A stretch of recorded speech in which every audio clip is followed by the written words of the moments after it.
Hello, my name is Max Easton, and I did my movement project on the relationship between your shoulder and elbow joint while throwing a football. So I have broken the movement up into 3 phases, the first phase being cocking, second phase being acceleration, and the third and final phase being the release. Here's what that throw looks like in real time. Phase 1 is cocking. You're starting off with your shoulder abducted about 90 degrees and your elbows flexed at about 40 degrees. For the first joint, which is the shoulder joint, which is the glenohumeral joint, it externally rotates and horizontally adducts at the shoulder, and the movers of this are concentric contraction of the infraspinatus and teres minor, and the antagonists are the subscapularis and pectoralis major, which are passively lengthening. For the second joint, which is the elbow joint, the humero-ulnar joint, you have flexion at the elbow, which is maintained throughout the entire motion. The movers are isometric contraction of the bicep brachii and brachialis, and the antagonists are your tricep brachii, which is passively lengthening.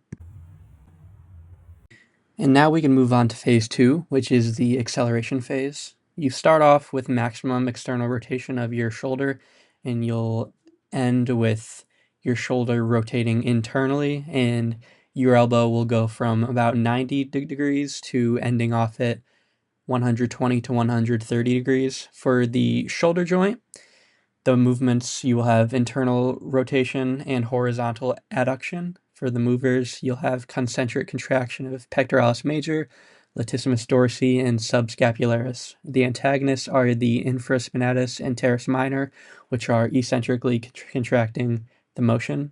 For your elbow joint, you will have extension of the forearm at the elbow. The movers are concentric contraction of your tricep brachii, and the antagonists are the bicep brachii and brachialis, which are passively lengthening. And then we can move on to the final phase, which is the releasing phase.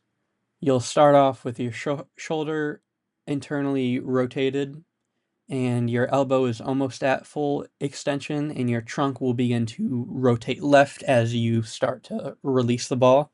And the end of this position is when the ball leaves the hand and the shoulder continues to internally rotate, leading to the entire trunk rotating left, which is the trunk is your power source, like your core, and the elbow will reach near full extension. For your shoulder joint, the movements are continued internal rotation and horizontal adduction. The movers are concentric contraction of pectoralis major, latissimus dorsi, and subscapularis. And the antagonists are the infraspinatus and teres minor, which are eccentrically contracting to decelerate the motion.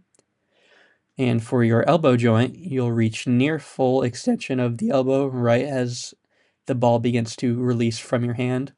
The movers are concentric contraction of your tricep brachii, and the antagonists are your bicep brachii and brachialis, which are eccentrically controlling the extension after the release. And just to look at that one more time, we have the cocking phase, the acceleration phase, and then finally the release phase.